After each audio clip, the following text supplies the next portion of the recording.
Hello and welcome to another edition of Peninsula 24. I'm Kim Han-kwon. Let's first take a look at the short report on today's topic before we move on.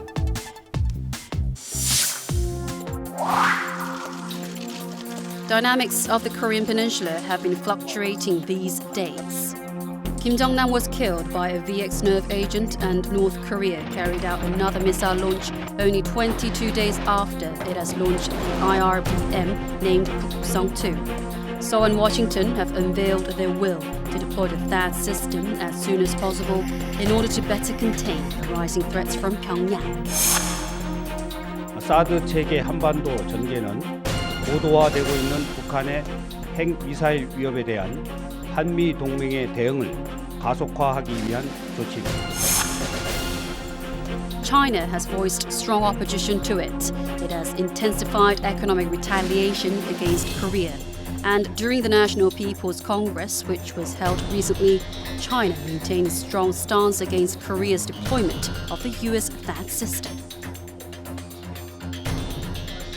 所以引进萨德显然是一个错误的选择，不仅有违邻之道，而且很可能使韩国陷入更加不安全的境地。 Also, along with the Trump administration's reconsideration on deploying US tactical nuclear weapons in Korea, there has been a rising possibility of a new era of Cold War to emerge, which might aggravate confrontation between South Korea, US, Japan, as well as North Korea, China, Russia. On today's Peninsula 24, we discuss necessary measures for Korea's diplomacy amid the ongoing fluctuations.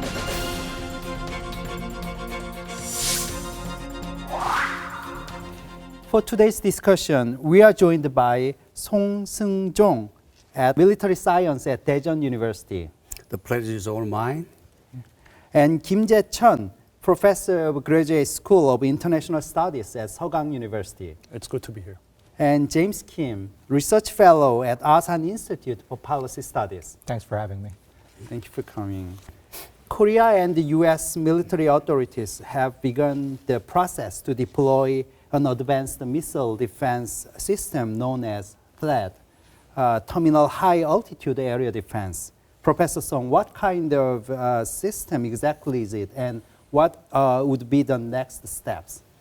As you know, THAAD is a system to intercept the North Korean intermediate and short-range missile at a high altitude. It has a proven track record, with excellent track record. The first batch of major component of THAAD system began to be introduced in Korean Peninsula.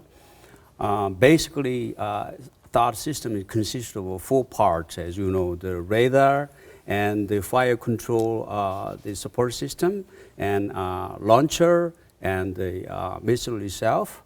I don't know exactly what components were introduced, but I think the spokesperson of the Ministry of National Defense mentioned about that briefly. It was launcher and other parts. We don't know exactly yet. However, it seems that the pace of being deployed into Korean Peninsula is being accelerated nowadays. But I think that I'd like to emphasize one point. It is the threat of the North Korea that forced us to adopt and introduce the THAAD system. And also it is the threat of the North Korea which is accelerating the entire process of deployment. To my best knowledge, the whole system will be up and running by the early April, but we don't know exactly yet. But I think that by the time, if the system is fully operational, we are beginning to see the first step of the ion type of anti-missile system. I look forward to that. All right. The deployment process is now expected to be carried out simultaneously along with the preparation for a new site of a THAAD system. What is your take on this? Why the decision to deploy THAAD earlier than scheduled? I think there are 2 reasons. the first and foremost reason is that North Korea's nuclear and missiles capability have been developing a lot faster than we expected. So I think there's got to be proportional efforts on our side to expedite the process and to increase deterrent and defense capabilities. So that's the primary reason. And the second reason, I think, has to do with the domestic political situations here in South Korea with the impeachment of President Park. The presidential election is scheduled to take place in early May. And unfortunately, the deployment of THAAD has become a highly politicized issue here in South Korea. And there are a lot of political controversies about pros and cons of THAAD. And some politicians and these preeminent presidential candidates claim that the deployment should be reconsidered, should be postponed to the next government. So I think by making this decision to deploy THAAD as early as possible, maybe before the presidential election, we can eliminate these further controversies surrounding the deployment of THAAD, by making the deployment of THAAD virtually a foregone conclusion. Okay. The THAAD deployment in Korea has been promoted despite the ongoing retaliatory actions from China. And the Korean government has considered filing a complaint with the WTO, the World Trade Organization, over China's escalating economic retaliation against the planned deployment of a THAAD system. But at the same time, Seoul is seeking ways to have a dialogue with Beijing. How effective do you think those measures will be? I think with regards to the WTO measures, there are two challenges here. One is that the Chinese government's actions against the Korean government, or against the Korean businesses in particular, doesn't involve any statutory or regulatory measures. In fact, all of this is being done very informally if the reported accounts are true. So it's unclear what kind of charges the South Korean government can level against the Chinese government through the WTO and what kind of complaint they could make, if anything at all. The second thing is, even if they could file a charge, there's considerable time delay in how WTO handles this. We're talking about 2 to even more as 5 years time, and a lot would have changed by that time. And maybe these issues might not go away, but maybe a lot of these issues might have changed by then. So it's not clear to me that the WTO response would have any consequential impact in the short run. On the second issue about on diplomacy front, what the South Korean government can do, it depends on whether or not the Chinese government is willing to sit down and talk about these issues in the way that the South Korean government would like to. It seems to me that the Chinese government is being very clear about their stance on this particular issue, that they will not settle for anything less than complete removal of the missile defense battery. But at the same time, probably we have to think of the China's proactive participation in the sanctions against North Korea, so that we can have more the pressure of North Korea to resolve the current North Korean nuclear threat. In that case, until last month, we had rising expectations on China's more proactive participation in the sanctions against North Korea. However, China's continuing retaliation on Korea over the THAAD deployment has become a significant challenge. Professor Kim, then what kind of efforts have South Korean government made to persuade the Chinese government since then? I think we have put in really a lot of efforts to persuade the Chinese. We tried very hard to explain to them why it is necessary to deploy THAAD given the gravity of North Koreans' threats. We tried very hard to explain to them why it is not really undermining their strategic positions. We tried very hard to convey our message through a variety of venues, through official diplomatic channels, track 1 and track 2 and whatnot, really. But the problem is that they are not willing to listen. It seems as though they decided not to listen. I don't know whether decide is the right word here. It seems to me as though Chinese government officials decided that it is really undermining their strategic position. So our efforts to elicit China's understanding really have fallen on deaf ears here. But that said, I think our efforts to persuade Chinese government officials have come a little too late. What I mean by this is that before South Korea decided to deploy THAAD after North Korea's 4th nuclear testing, we didn't really put in efforts to persuade Chinese. Rather, I think, in my personal opinion, South Korean government equivocated in this dubious policy of so-called 3 no's. You know, the U.S. hasn't made any proposal with regard to THAAD, so there is no discussion about THAAD. Therefore, there is no plan to deploy THAAD. So by doing this, by hiding behind these dubious 3 no policies, I think willingly or unwillingly, South Korean government has left an impression to Chinese government officials that THAAD is something of like a symbol of goodwill between the 2 countries.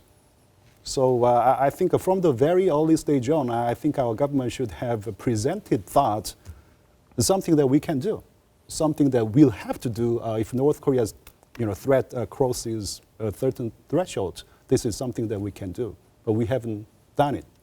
Mm-hmm. So I think for that, South Korean government deserves a fair share of blame here. All right. Sure. I just wanted to add to Professor Kim's observation on this, that the South Korean government's position on, if you recall, historically, going back about a year, on this issue, largely very vague up until the 4th nuclear test earlier last year. And then the 4th nuclear test, it seems to have crossed that threshold to change the government's policy regarding North Korea and how to cooperate with China, if at all, on the North Korea issue. So, and then the 5th test came in September. And in terms of timing, I think Professor Kim is right, and also Professor Song earlier pointed out that it's both the external threat and the internal domestic politicization of this particular issue, and the potential for this issue to lead to this becoming an election issue over which the next government may potentially change its position with an indeterminate delay or even potentially a rollback. It seems to be that the government largely, part of the reason why the government is to be blamed was largely because the government had taken a reactive stance, less proactive stance on the North Korean problem. All right.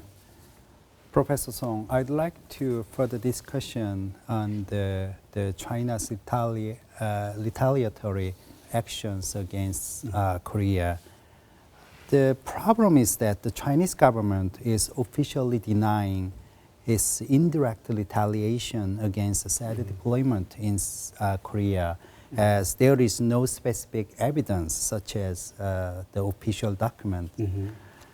And it might put the Korean government in a much more difficult position. What is your view on this issue? Indeed, I think that it's very creative and innovative of China to levy that kind of new generation of sanctions, invisible, unofficial, indirect. However, it really hurt us. If the measures being taken by China look like retaliation, sound like retaliation, being put in place like retaliation, that's a retaliation. That's plain and simple. I think that China should remember that at this point in time, in the mutually interconnected and interdependent world, there is no one-way street. They try to hurt as much as possible that there must be a consequence, because that the whole picture looks like a win-win situation. Therefore, China should stop, cut off its nose to spite its face. It's like a shooting on its own foot. Therefore, it's time for us to China to come to its own sense and cool down and start from there. That's my advice. 人工智能、3D 打印等新技术虽然不断涌现，但新的经济增长点尚未形成，世界经济仍然未能开辟出一条新路。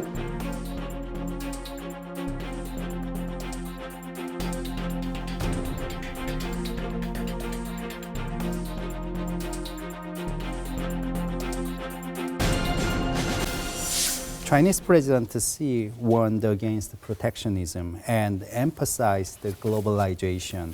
However, China's economic retaliation against THAAD deployment seems inconsistent with President Xi's stance on foreign and economic policies. What is your take on this? I think there's some inconsistencies if we take Professor Song's point. And I would agree with him on his assessment of what the Chinese government is doing. But the Chinese government has somewhat mixed or fine-tuned its message.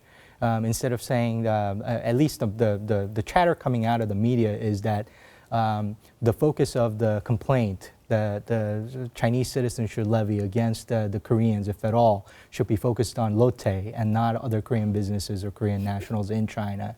At least this is some of the messages that are coming out. If the Chinese government is making a very fine line distinction here about who the target of this kind of boycott or protest ought to be, I think there's a realization in China, as Professor Song pointed out earlier, about the need to calm down and cutting off the nose, which I thought was just dead on point. That the business relations between South Korea and China is quite extensive, and China has, granted, China has other countries that it does businesses with, but still the South Korean business and investment in China is quite sizable. In 2016 alone, if you look at the Korea Export-Import Bank data, it was about $4 billion. It's double the amount of Chinese investment in South Korea.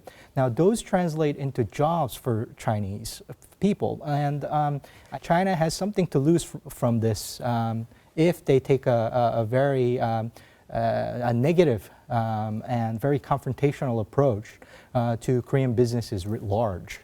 All right. Professor Song, just one more question for you. China's participation in North Korea sanctions is another significant factor. What kind of response has China shown to the North's recent missile launch? Mm-hmm. I think that that is a case in point of the double standard.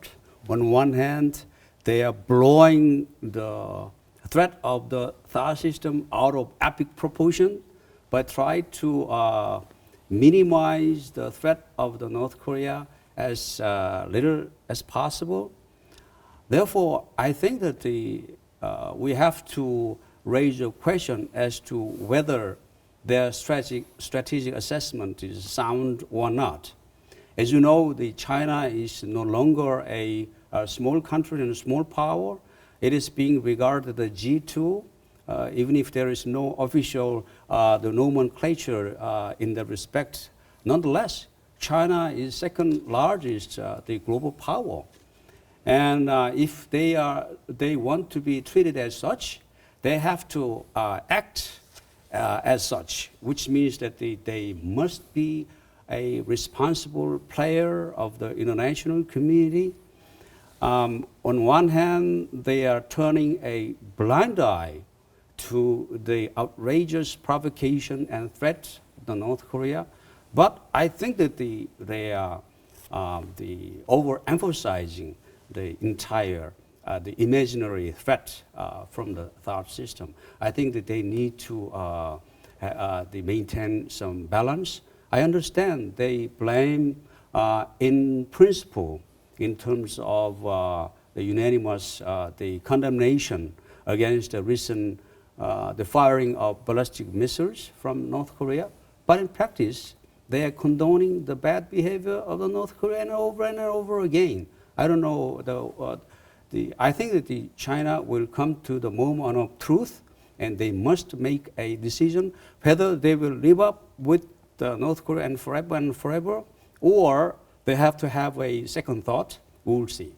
All right. Yeah.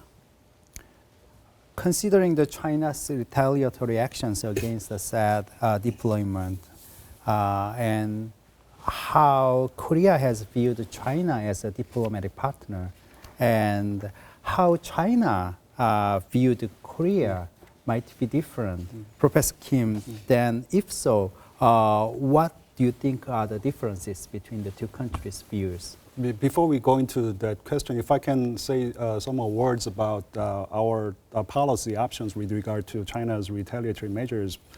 I don't think they would diminish retaliatory measures no matter what we do at this stage. We can bring this issue to WTO, or we can continuously engage in proactive diplomacy to persuade the Chinese government officials, but I don't think it's going to work. So the best policy sounds a little bit paradoxical, is just to let Chinese action run its course.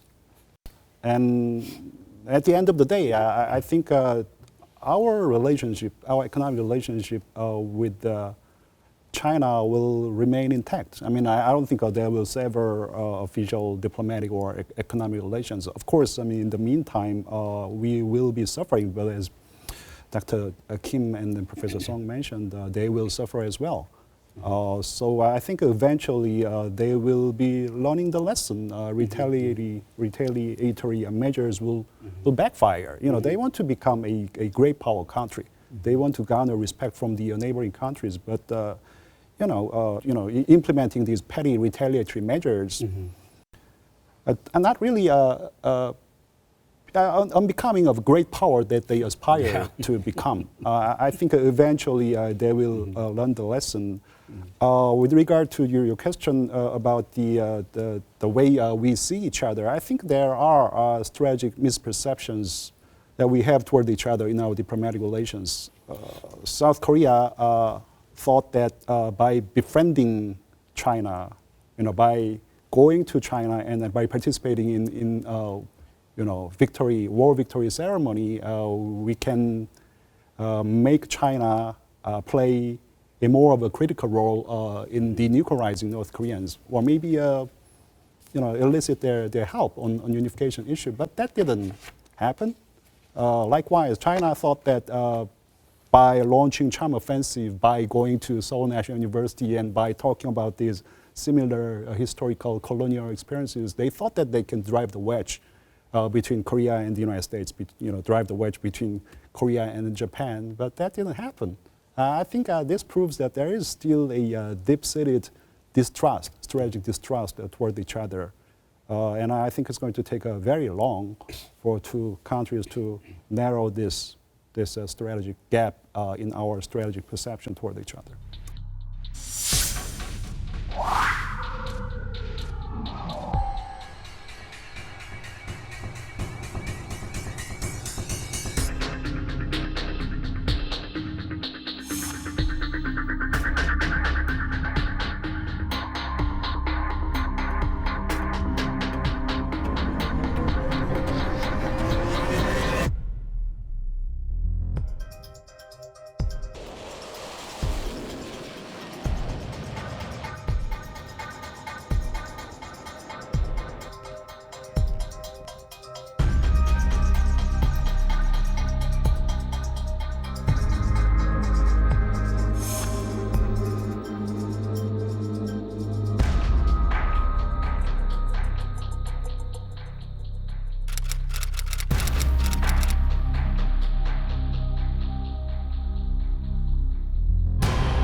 Korea and the U.S. started the largest ever key resolve when Fall Eagle joint military exercises in March. What are the differences between this year's exercises and the ones that in the past? Some people say that this year's exercise was the largest in history, but some people say the second largest or third largest. But I don't think that there is a huge difference between the size itself, of first, second, or third. But this year, a substantial number of U.S. and ROC forces joined together, almost 300,000, which is a significant number. And as you know, the strategic assets, including B-52, B-1, and F-22, as well as other strategic assets, including the super aircraft carrier Carl Vinson and so on. That is a first point in terms of strategic assets being deployed by the United States from the mainland and from Hawaii and in the Korean Peninsula and in its proximity. And second point is that this is the first time that the United States dispatched the F-35B with the stealth capability, and it can take off and can be landing on a short airstrip. There is a great asset for United States and Republic of Korea, just in case to launch a preemptive strike. And also I'd like to highlight that the second year in a row, followed by the last year's exercise in terms of 4D simulation. 4D is an initial of detect, disrupt, destroy, and defend. There is a core concept of self-defense preemptive strike just in case. And also taken together, this year's exercise laid the groundwork for the smooth introduction of the THAAD system. And also, curiously speaking, taking the opportunity of this year's exercise, all of a sudden, the idea of reintroducing tactical nuclear weapons from United States into Korean Peninsula, I think is a very good, interesting point that we should take note of. These are the several observations that I made so far. All right. Pyongyang has strongly condemned the Korea-U.S. joint military drills every year, and the 4 ballistic missiles it launched on March 6 have been considered as Pyongyang's retaliatory measure against the annual military drills. What do you think is the North's intention of firing 4 ballistic missiles this time? It seems for any North Korean watcher, North Korea is very effective or efficient at how they engage in these kinds of provocations. They're usually timed and handled in a way to get the most out of each provocation and to get the most impact. So one possibility on the issue of timing is that this was timed with the military exercise, as we pointed out earlier. But the second possibility is that this is also timed with the deployment of THAAD. And the point here being that this is 4 projectiles, multiple projectiles, simultaneous launch, one after another. It's a way to respond to the layered defense capability that the U.S. and South Korea is trying to introduce onto the peninsula, to say, hey, you guys have that capability. Can you deal with multiple projectiles? We're doing tests of 4. Can you deal with 100? And so this is a really, in some ways, I think, you could say that the North Korean response to the THAAD deployment is much more effective than the Chinese response to the THAAD deployment, and in the sense that they're making a very strong statement here about what they're capable of, and that they're not intimidated by this capability being introduced onto the peninsula.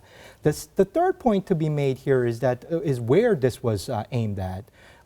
It was aimed largely at the EC area or towards Japan. Japan's EEZ was exclusive economic zone was where 3 of these projectiles landed. And then recent reports suggest, coming from North Korea, is that this was a test launch to target the US military bases in Japan. Again, there are 2 things that seems to be going on here. 1, this is clearly a message that's directed at the United States.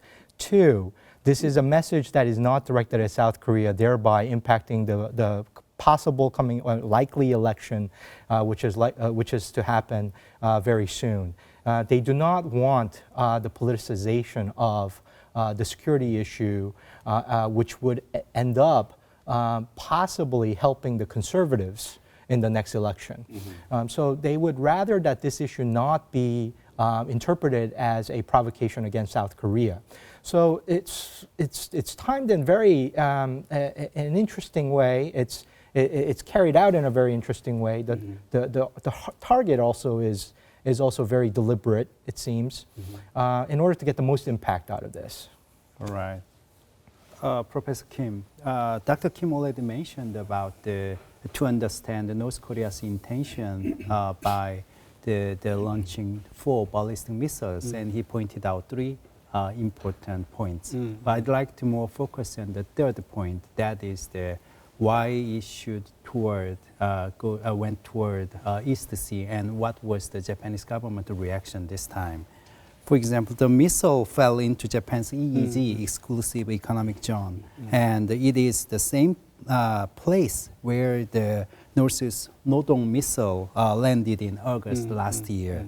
So do you think the North has made it land on the same place on purpose? I think that was on purpose, that was intended. I think they landed their missiles exactly where they intended to land, and that's Japan's EEZ, exclusive economic zone. And as you mentioned, this is the place where they landed their Rodong missile in August last year. So I think we'll have to pay attention to the fact that after the launch, they specifically mentioned that the target of their launch was American bases in Japan. So as Dr. Kim already mentioned, the intention was to send a message mostly to Americans, to the United States, that our missiles have the accuracy, not just the range with which we can target your strategic military assets based in Japan, not just in South Korea. So you bring all these strategic military assets to this joint military exercise, but we have these military capabilities to destroy, to attack those strategic military assets based in Japan, not just in South Korea. So I think that's the message they wanted to impart to the Americans.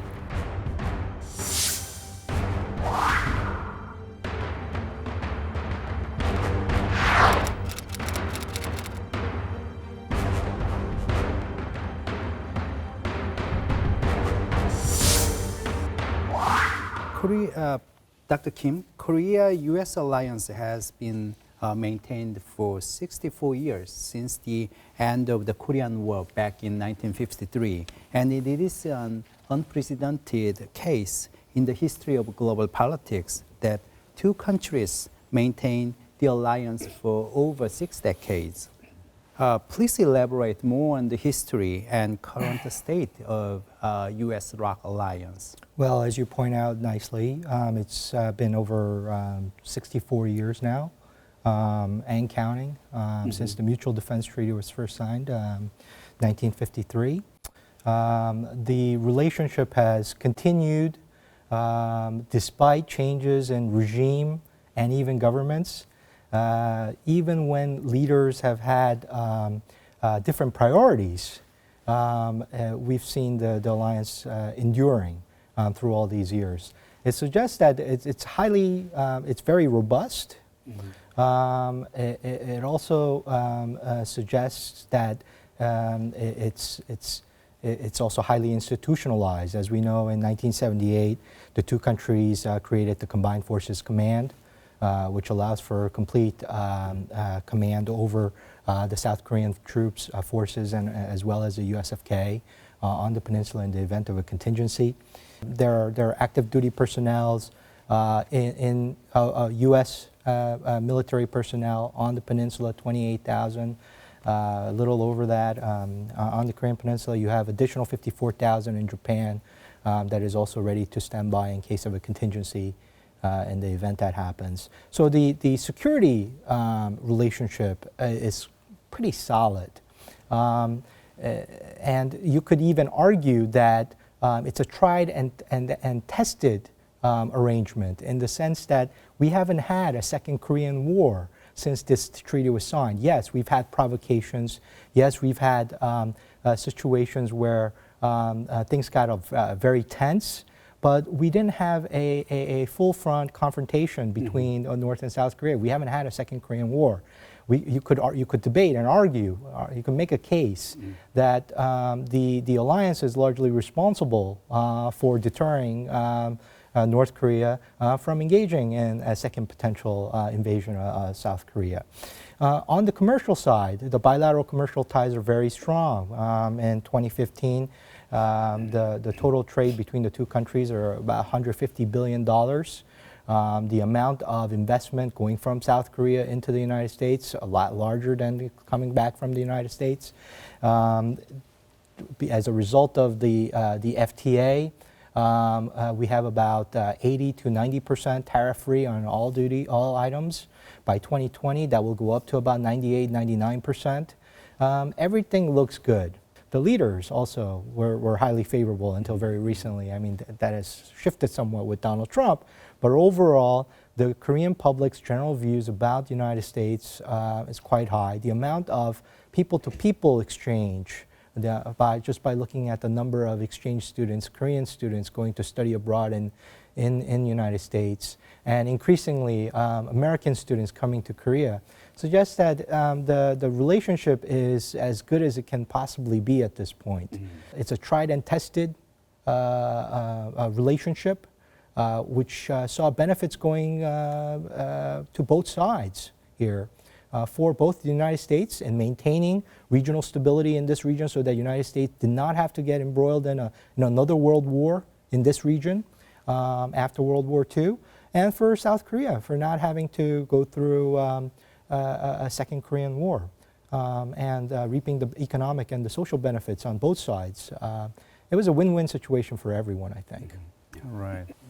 Allies usually means that the countries who have the same enemy rather than that the countries have a good relationship, maintained a friendly relationship for a long time. Considering the Seoul and Washington's views on Pyongyang, it might be varied from time to time. Then, Professor Kim, what could be the differences, different views between the two countries? If they see the North Korea. Absolutely right when you said that in order for the alliances to be continuously viable, it's very important for the alliance partners to have common enemies or common threats, if you will. To elaborate a little bit more on that point, I think it's very important for the alliance partners to share common threat perceptions. During the Cold War era, ROC-US alliance worked very well because two countries have convergent threat perceptions toward the Soviet Union's communism, Soviet communism. But with the demise of Cold War international order and with the evaporation of Soviet communist threat, the alliance went through a bit of a difficult times mainly because of divergent threat perceptions toward China and then toward North Korea. So alliance went through a bit of difficult times, but somehow, as Dr. Kim mentioned, the alliance, endured all these difficulties, withstood all these difficulties, these personal differences in leadership style and all, and then it has transformed into value-based global partnership, multi-dimensional, not just the security dimension. But that said, I think there is a bit of a gap in terms of threat perceptions between South Korea and the U.S. Why am I saying this? Because I think the U.S. wants us to do more in terms of dealing with China's growing threat, if you will. But our country, South Korea, is positioned in this geopolitical location where we'll have to maintain good relations with China as well. So there is a bit of difference in threat perception here. And toward North Korea, I think North Korean threats, nuclear and missiles threats are more of a threat to us than to the United States. But we all know that North Korea's missiles capability is really this close to reaching American soil. So I think the Americans are growingly perceive North Korean threats as direct and really a grave and imminent threat to their own national security. So in these years, in recent time, I think our threat perception of South Korea and the Americans pretty much are convergent with each other. That's the way I see it. Right. Media outlets in the U.S. have recently mentioned that the U.S. has had weighing the options of redeploying its tactical nuclear weapons in Korea. Wasn't it the idea that the Obama administration had strongly disagreed with? Mm-hmm. Yeah, exactly. As Professor Kim already pointed out, I think that this is an area where the national interests of two countries can converge, in a sense that rectifying the imbalance and asymmetrical situation on the Korean Peninsula, as you already pointed out, Obama administration, in terms of Obama administration, reintroducing the tactical nuclear weapons were out of the question. That's, that's out of the bound.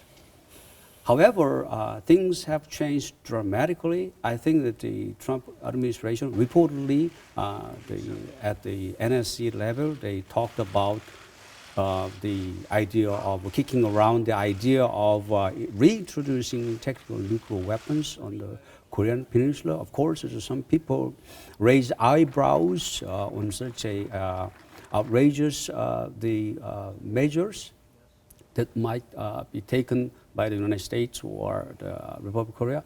However, I'd like to point out that in Western Europe, to my best knowledge, approximately 160 tactical nuclear weapons are still being deployed in Germany and in Italy and Turkey and etc.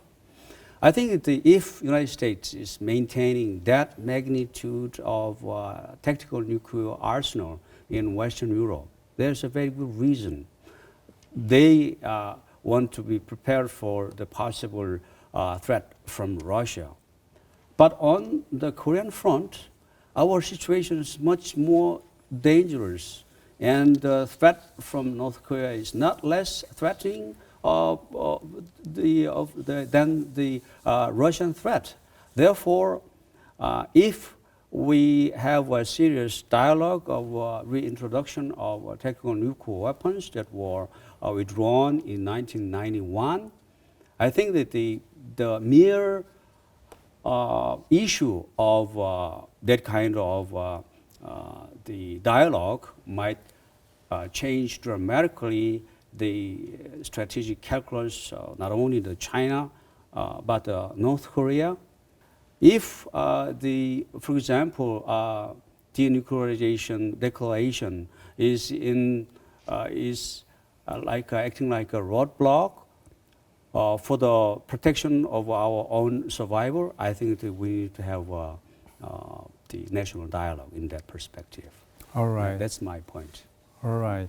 Then my question is, how do you see the actual possibility of redeploying the U.S. tactical nuclear weapons in Korea? Do you think it is just a warning sign from Washington toward Pyongyang? Well, I think it's a possibility, but remote possibility, my personal opinion. Personally, I am opposed to bring these tactical nuclear weapons back to the Korean Peninsula. I mean, there are several reasons. First, I think it contradicts our official policy to keep Korean Peninsula nuclear free. Sure, as Professor Song mentioned, a lot has changed, and the things have changed dramatically since 1992. But still, if we bring these weapons back to the Korean Peninsula, it will have the effect of legitimizing North Korea's nuclear weapons programs. That's one thing. And the second, I don't know, can we really denuclearize North Koreans with tactical nuclear weapons?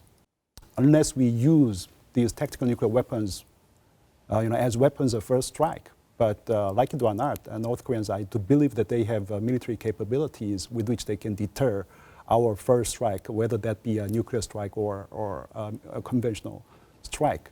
Maybe our defensive or deterrent capability will increase to a certain extent, but we have other measures with which we can deter North Korean threats, THAAD being one measure. And thirdly, I don't know, we decided to deploy THAAD, and it's doing a lot of damage to our relations with the Chinese, and then we bring these tactical nuclear weapons back to our soil. I don't know, I think it'll do really irreparable damage to the relationship between South Korea and China. And also, I think the Trump administration will take great caution in implementing this option, because they do feel the need to maintain a proper, China-U.S., Sino-U.S. relations. So I think it's a possibility, but I don't know. I think it's a remote possibility. Yeah. All right. Lastly, please let me hear from all three of you your final remarks regarding these questions. Considering the rising controversies over the deployment of U.S. THAAD system in Korea, where should we currently put the most emphasis on? I think we have to be clear about what the system is intended to do, which I think both Professor Song and Professor Kim pointed out earlier, that this is directed at North Korea. We do not want this to lead to a regional arms race where China is involved, along with South Korea and Japan. I think that's going to be, if we know the lessons from the Cold War, it will be a very, very difficult, long battle as all sides try to toughen and strengthen their capability. It will put a tremendous strain on the government's budget and the economy. And then after the war, what do you do with all this weapon that you've created, right? So dismantling the nukes has been a very big, arduous task for both Russia and the United States. But that may change with the Trump administration. Again, so we need to be clear about what this system is intended to do.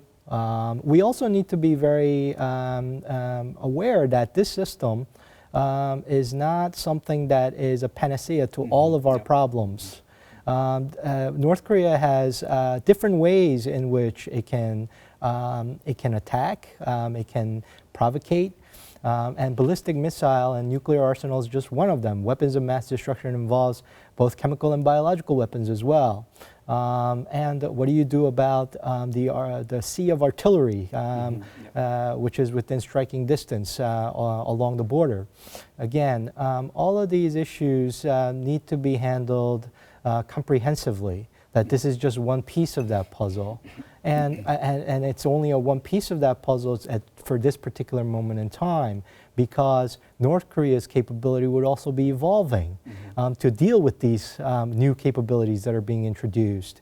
So it's a moving target overall. And as long as North Korea is continuing to engage in the development of its nuclear weapon, and it's continuing to build its capability in the military force, it's going to be a never-ending battle for South Korea in dealing with these issues.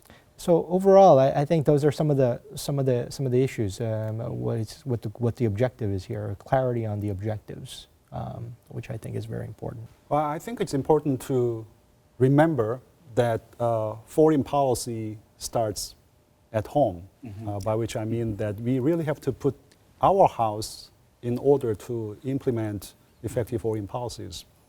I think it was necessary for South Korea to make decision to deploy THAAD, given the gravity of North Korean threats.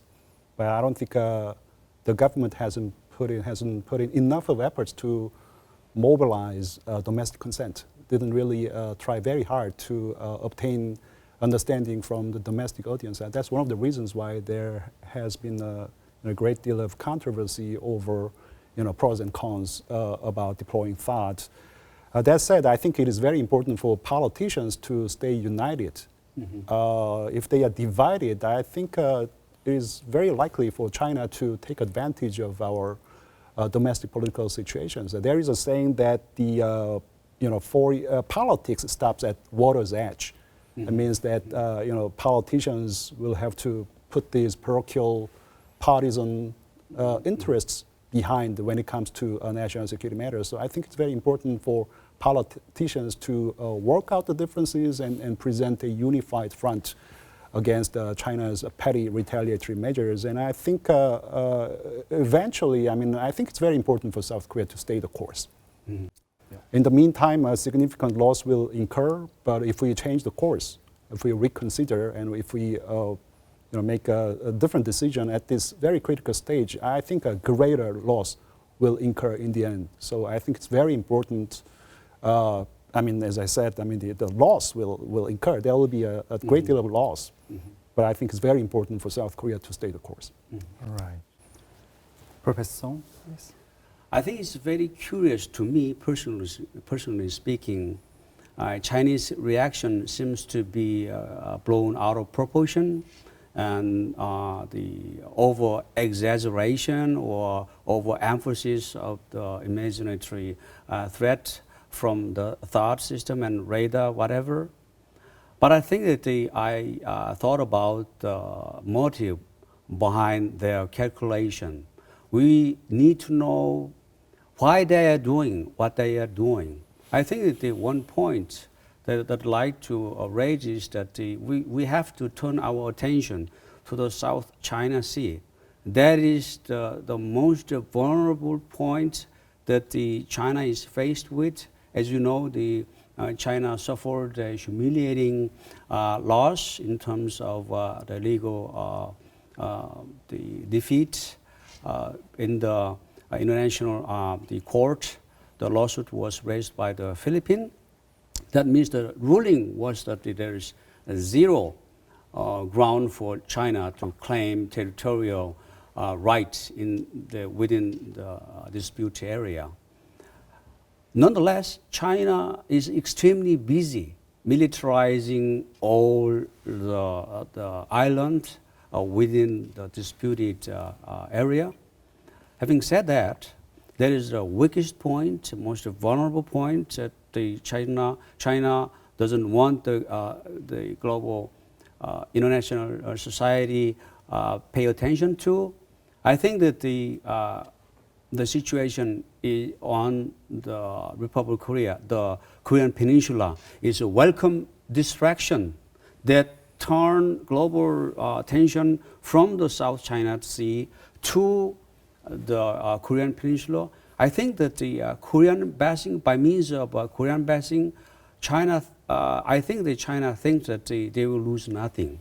Therefore, I think that as far as that kind of strategic calculus, the China seems to be having in mind, we have to be ready for the wrong ride. I think that the THAAD issue will not go away anytime soon. Okay. Therefore, we have to be ready. All right. Thank you very much thank you so much for taking your time and sharing your opinions today. It was my pleasure. Thank you for watching. We'll see you next time.